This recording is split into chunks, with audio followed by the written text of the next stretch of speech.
Hi, this is Peter Schweizer, and welcome to the Drill Down. Well, in the final hours of his tenure as president, Joe Biden committed one final act of loyalty.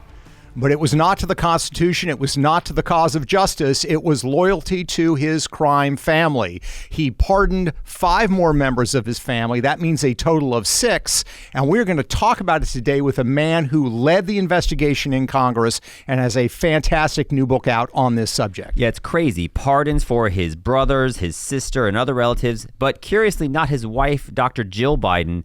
Maybe he thinks giving her her own intro song when she was first lady was enough of a gift during his time as president. But it's so fun. It's predictable and kind of crazy that we get to talk about more pardons you predicted. I think a lot of people predicted these would be coming with someone who, like you, has spent so much of the last 4 years studying in depth just how many crimes the Biden family may have committed. Yeah, that's right. Joining us is Congressman Jim Comer. He is the chairman of the House Oversight Committee. He's got a terrific new book out called All the President's Money. Now, I have to tell everybody, I've written 3 books that talk about the Biden crime family. I have read pretty much everything that's been done. This is the first true insider account you're going to get, because we talked all the time when it came about investigations that we could only do so much because we didn't have subpoena power. Well, our guest today actually does have subpoena power. Congressman, thanks for joining us. And I want to ask you just first of all, where we are now with the Biden crime family story. Is this where you thought we might be when you started this as chairman? Yeah, look, Joe Biden's lied from start to finish. We knew that there was a lot of smoke out there from work that you had done, from work that Johnson and Grassley had done. From my banking background, I was curious about the bank violations. That was the one thing that piqued my interest that came out in the Grassley and Johnson report, that they had 150 what's called suspicious activity reports, or SARs. And I knew from my family owning little banks and stuff in Kentucky and Tennessee that there's no way a bank would file a suspicious activity report on a prominent person unless they were pretty darn sure that person had committed a financial crime. Because when you file those, the bank examiners roll in. And the more prominent the person, the quicker they're going to roll in. And the last thing a bank wants are bank examiners. So when we got access to those suspicious activity reports, and I got to read them and our staff got to read them, the banks, and these were 6 big banks. These weren't banks like I was involved in. These were, Wells Fargo, Citibank, J.P. Morgan, Cathay Bank. These are the biggest banks in the world. And they were saying their client was money laundering, taking what appeared to be a potential bribe from an adversarial country, that they had an investment company with no investments, which is, in other words, a shell company. So it was some of the worst financial crimes I'd ever seen. And yet no one had ever done anything in the government at that time that we knew of as far as investigation. So that's when we really launched the investigation, after gaining access in the Treasury cabinet to the suspicious activity report. So what changes now, Congressman? Because now you have control of all 3 branches of government. You have a new president, and so you have a new, presumably much more cooperative Department of Justice. What does that mean for the investigation moving forward, and how much was it neutered by these pardons, and what remains on the table? Well, what my investigation revolved around, it wasn't the sexual crimes that were committed on the laptop. Mine just focused on the bank records, the financial crimes. We traced the money. And I remember when we found that 10 different Biden family members received incremental payments that had been laundered through these 20 shell companies. The liberal media attacked me, and they said, you're dragging their family in. There's no evidence that the family took money, when we just provided the evidence. But the worst thing, the media, that I learned the hard way, and a lot of people in America are financially illiterate. They didn't even know what an LLC was, much less money laundering and incremental payments and suspicious activity reports and bank violations. So it was very difficult to explain to people where this money was coming from, because they were foreign names. They were coming from countries that, other than China, most people had never heard of. And then, the way they laundered it, and that's an expression that a lot of people didn't understand. It went down to the 10 different Biden family members. Well, when he pardoned, all those family members yesterday, the only place in the world where those spouses' names are written There's two places in the world about being involved in these Biden crimes. It's one bank memorandum and then my book. And it details those names of the spouses.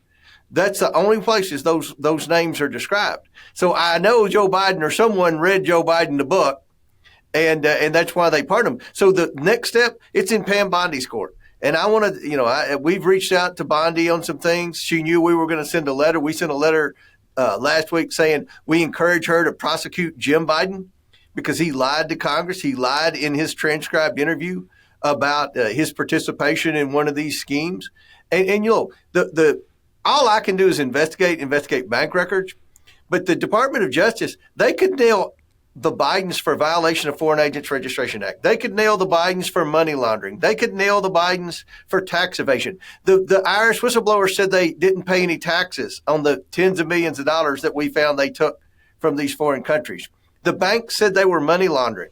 Everybody that knows anything knows they were violating the Foreign Agents Registration Act. So the ball's in Pam Bondi's court. I'm willing to work with her. I know Jim Jordan in his Judiciary Committee is willing to work with her. The question is, is the Trump administration committed to holding them accountable? Now, I'll say this. I know they're committed to holding the deep state actors that were involved in the cover-up accountable. And that's another thing we go into in the book. What we found in our investigation, I thought, well, how did nobody find out about this? What we learned was they did know about it. The IRS had an investigation of the Bidens. The Department of Justice in 3 different jurisdictions had investigations of the Bidens. The FBI had investigations of the Bidens, and the Securities and Exchange Commission had investigations of the Bidens. But at each point, it would get to the point in the investigation where they would have to talk to Joe Biden because obviously this money was coming because of Joe. It wasn't coming because of his crackhead son or his low IQ brother, Jim. It was coming because of Joe. And anytime they got to the point where they wanted to talk to Joe, someone in the deep state, someone in the government stepped in and said, stand down. And the investigation would halt, would stop, the statute of limitations would expire, and there was a massive cover-up involved by our government. Yeah, no, this is a terrific book because it talks about the investigation. It talks about what the Bidens did, how the deep state tried to cover it up, and how the House Oversight Committee used subpoena power, used its ability to sort of claw back some of the information, not all of it. You ran into a lot of resistance. But I want to get to this point about sort of looking to the future with the Bidens, because there's a lot of people that say, well, he's out of office now. Maybe we shouldn't worry about this. Maybe we should turn the page. Here's my concern, Congressman. I want to get your insight into this. My concern is you've been in D.C. for a little bit, not for, decades like some of these guys. But we both know that if some people find a way to enrich themselves and their families that is illegal or highly questionable, and they can get away with it, it's going to be imitated, right? So this is not really just a story about the Bidens. It's a story about corruption that can be imitated. I often believe that the Bidens kind of went global, to China, Ukraine, and Russia because they saw that the Clintons had done that in a different way. So my concern is that unless the Bidens are dealt with and justice is done, we're going to see this imitated, and we're going to have more investigations like the one you carried out, and we could deter a lot of it by making sure that justice is being done right now. So where do you think things should go now with DOJ, and are there more things you're going to do on the House Oversight Committee to look into this or similar types of behavior that might be happening? I think where we should go, and it's going to have to, the Department of Justice is going to have to take the lead, because one of the frustrations I had in the investigation, people say, well, why didn't you arrest Joe Biden, or why didn't you arrest Hunter Biden? Well, I don't have the ability to do that. I don't have handcuffs. I can't go through the Secret Service to do that. We investigate and turn it over to the government. That's all we can do is produce a report, which is what we did. But because of our investigation, none of that, nobody would have known that the family members took money. There wouldn't have been those pardons yesterday had it not been for our investigation. But what I think needs to happen, I think the Department of Justice needs to either do it themselves or give us the green light to do it and get our backs when we issue the subpoenas that they expect these people to come in. Bring in these government agencies that were involved in the cover-up and have them talk. Either in a deposition or a public hearing. Honestly, people want the public hearings, but it's just very hard to keep my committee in order. We do better in depositions. I mean, everybody wants to see the hearing, but the deposition is much more substantive. Bring them in and just start walking backwards. Why did you stop this investigation, or why did you begin the investigation in the first place? And then at what point did you stand down?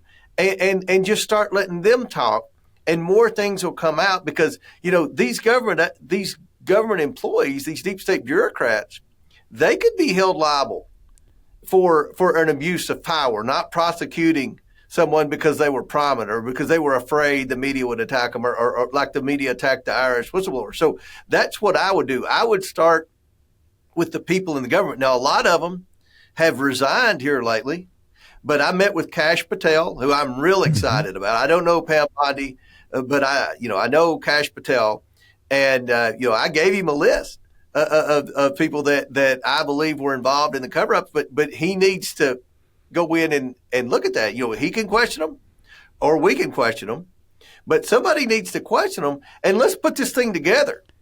And then I think someone called. Was it Joe Biden? Did Joe Biden call and tell him to stand down? Was it his chief of staff?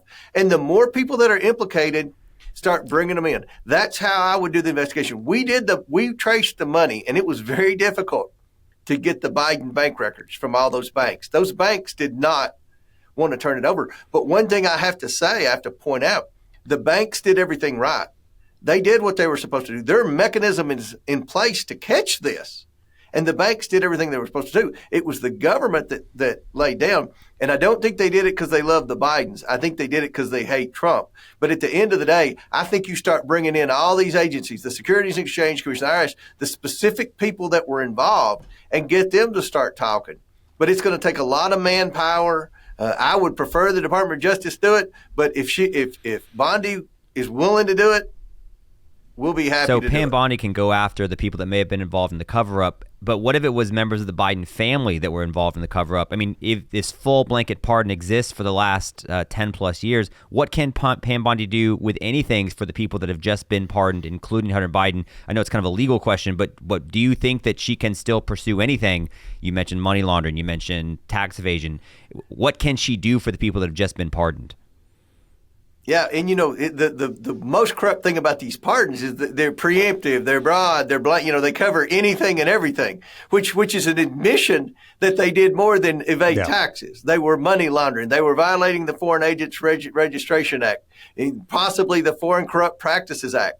The list of laws that they have broken goes on and on and on. So, I think that could be tested. But again, you're going to have a Department of Justice that's willing to do that, and it's going to take effort. And, the media, one thing we talk about in the book, and Peter, this, the media, they collude with somebody, whether it's George Soros or whether it's Barack Obama or somebody's at the top of the chain and says, all right, I want you to write this. This is the narrative we're going to create. So the media has already built up the narrative. If Trump goes after the Biden family, it's retaliation. When in fact it's accountability. And that's what we want to see. That's what people that are watching this podcast, what we want to see, accountability. But the media is going to label it retribution, and Trump's petty, and Trump's they're even going to say Trump has weaponized the judiciary if he goes after the Bidens. I don't care. I want to see the Bidens pay. And you're right. If they get away with this, who's to say there's not another prominent family in our government that's going to do this? I mean, one of the things Joe Biden loves to do is give countries like Ukraine a blank check, countries like Romania a blank check. And lo and behold, we found those countries were wiring his family money through a series of complicated financial wires that was then laundered through shell companies that then miraculously ended up in the 10 different Biden family's bank accounts through incremental payments. Yeah, no, it's interesting. When you look at the pardons that were granted by Joe Biden, the dates are very specific. They all begin when? January of 2014, which is just right before the money starts coming from China, Ukraine, and Russia. So he knew exactly what he was doing when he issued those subpoenas. What I love about the book, there are a number of things I love about the book. One is you really give the story of kind of what the Bidens were doing and how you uncovered it, but you present it in a way that is simple but not simplistic. Because, to your point, when you engage in corruption like the Bidens did, you're trying to cover it up. So you're going to run it through a bunch of companies. You're going to try to make it confusing, so it's hard for people to follow it. What was the biggest surprise for you when you were engaging in this investigation? How widespread it was, how detailed? What was the biggest, most shocking thing to you as somebody who had been in the financial world, who's been in Congress, who's been involved in investigations before? The biggest surprise for me was that there wasn't someone in the government that came out sooner to blow the whistle on this. I mean, and that there was not one journalist with a liberal mainstream media outlet that wanted to say, all right, I'm going to get a Pulitzer. I'm going to be the next Bernstein and Woodward here. I'm going to uncover. There was not a single serious journalist that was willing to do anything. Politico did a story on me last week on the investigation, and the girl admitted she never even read the final report. It was just 53 pages.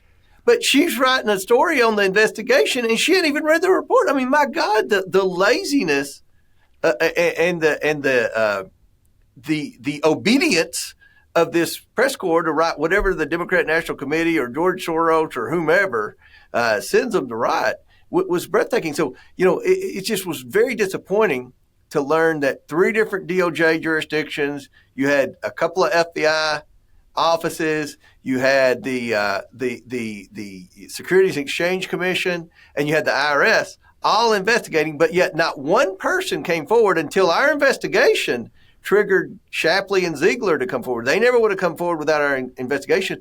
And, they've been retaliated against, by the way, and I'm trying to get the Trump people to reward them. They're sharp, and we should set an example. If you come forward with corruption and it's true, you're going to flourish in the federal government. If you sit on it and you cover it up, then you're going to be held accountable. That's what I want to see. And I think that's where the accountability has to start. I've told 𝐃𝐫𝒄𝒅 Patel this. We're relaying this to Pam Bondi. You've got to bring in the government employees in, either through depositions or public hearings or something, and get them to start talking and put this thing together. And let's trace it back and see. They'll start talking, I think, if their own hide is on the scale. In that Politico reporter's defense, Congressman COMER, TikTok wasn't banned for long enough for her to actually read the report, so you have to give her a little bit of grace on that. It is lengthy. Yeah. So Peter's a much better author than me and more successful because he likes to look forward, and I want to look just back because I do think it's interesting that the timeline of the pardon began January 1st, 2014, and that's right before all these financial transactions from international sources begin. But the end of it, I think, is also quite interesting because it goes up until, for Hunter Biden, I think December 1st, and for the other Biden family members, it went to yesterday. And so one question we've asked is, what's a notable thing that Joe Biden did in that time frame that his relatives might need a pardon for? And the one thing that comes to mind is when Joe Biden was president, when Joe Biden was the most important and powerful man in the world, someone convinced him against his will to stop running for re-election. And when you know, as well as we all do, how the Biden business model relies upon making money off of the appearance of Joe Biden making a decision, I guess what I'm asking is, have you ruled out the possibility that Biden family members would have been involved in negotiations over any kind of financial transaction to convince Joe Biden to step down from his re-election campaign? And would that constitute a crime? And if it would, is that also a crime they may have been just pardoned for? I would think that would be a crime, and I do think that's a possibility. Having researched the Bidens, investigating the Bidens over the past 2 years, I would put nothing past the Bidens. And why would you give up? If you're the most powerful man in the world, why would you walk away from it? Especially when Joe Biden knew, to his credit, that Kamala Harris would be a terrible candidate. One thing Joe Biden says that I actually agree with is he would have been a better candidate than Kamala Harris. I believe that with all my heart. Even with him, in a mental invalid state, was a better candidate and more appealing than Kamala Harris. So I agree with him on that. And our bank records didn't cover the family while he was president. And one thing I want to mention, I mentioned it in the book, that I think the influence peddling, he had to stop the business model when he filed for president. And then of course Hunter got on drugs real bad. That was when he hit rock bottom. So there were a few years there, 19 and 20, where there wasn't a lot of, or even any influence peddling activity. But it started back when he became president. And instead of doing the old model through the suspicious wires for quote unquote consulting or investment advice or whatever.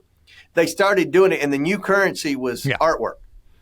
And that's where the influence peddling, and that was the currency they were using during the 4 years of the Joe Biden presidency, is through the artwork, which ironically, the guy that bought the most art from Hunter Biden was Kevin Morris, who just so happened to be paying all of Hunter Biden's legal bills, all of Hunter Biden's living expenses, his rent, his child support, his back taxes, his vehicle payments, everything. And he bought all of his artwork. I mean, you can't make this up. This is the most corrupt family in the history of American politics. And I think Joe Biden proved that point yesterday when his last act of his miserable, pitiful presidency, he pardoned his entire family. Yeah, it's just remarkable. And it is a terrific book. As I said, All the President's Money by James Comer. I have read everything on the Bidens. I've written 3 books on it. This gives you a true insider's account. Before we go, Congressman, and I hope you continue with the great work you're doing, great investigations. Looking ahead and looking at the fact that foreign adversaries will want these kinds of relationships with powerful American families, what would you say? I mean, the Trumps are different, of course, because they actually have legitimate businesses. The Trump organization actually has hotels.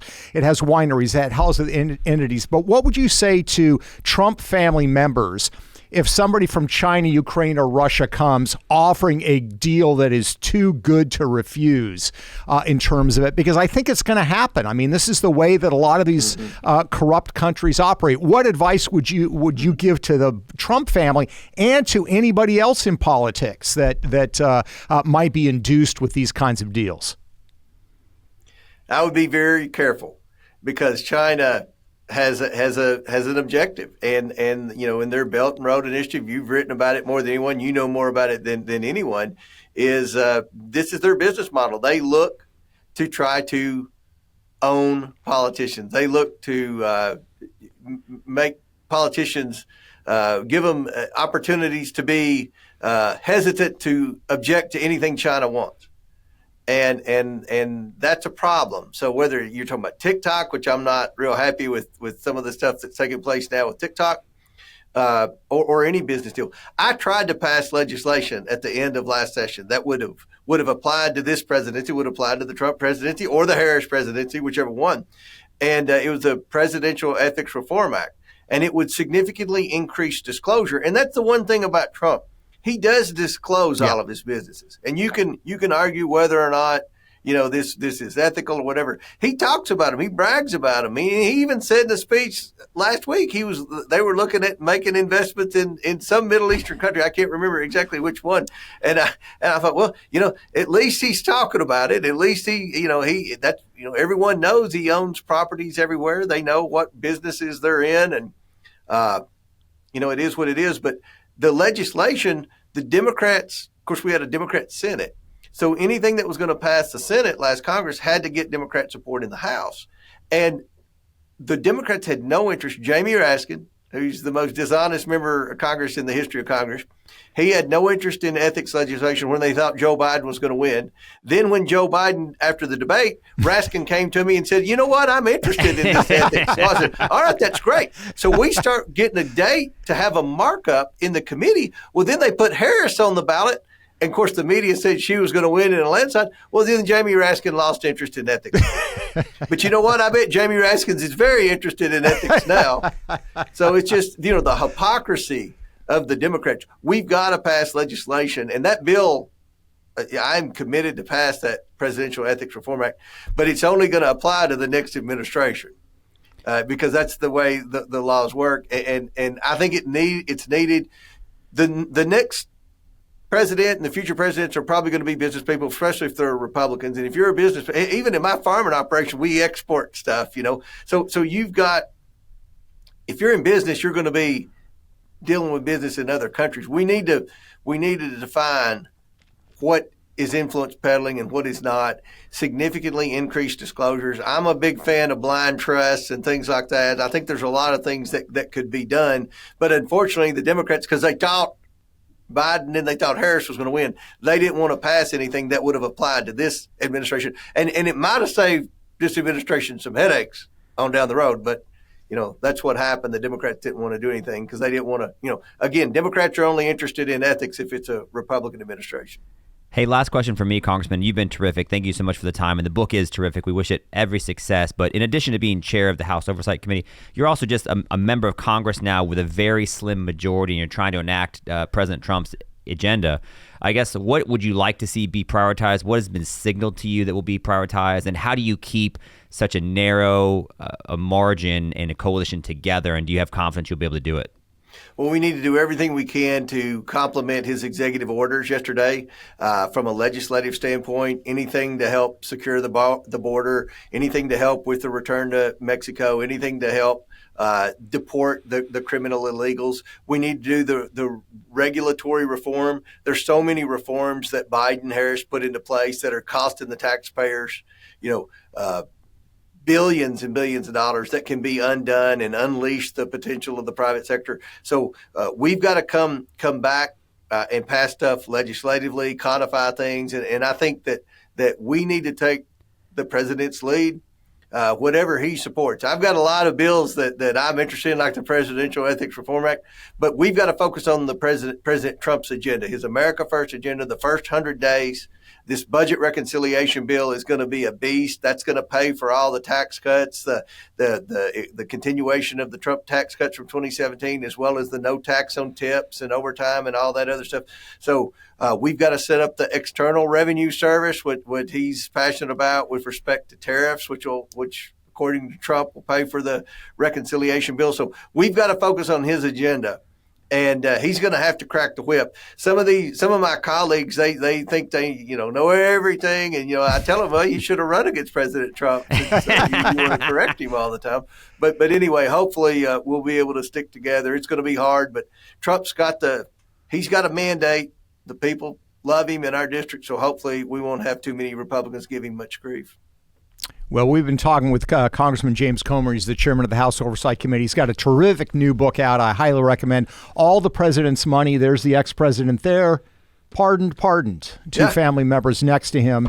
And their spouses. And their spouses. We wish you all the success. I get criticized a lot of times by people saying you're so negative about Washington, D.C. I think there's a lot to be negative about, but I will say Congressman COMER has done a great job. It's kind of a thankless job, honestly, to do the Oversight Committee. A lot of members of Congress would rather just dole out cash from powerful committees. But we appreciate the efforts you're doing, and I know that the majority of the American people do as well. So thank you for joining us. And I thank the audience also for taking the time to listen. As always, you can find out more at thedrilldown.com, and you can, of course, subscribe to this podcast wherever fine podcasts are located. Thanks again. Until next time.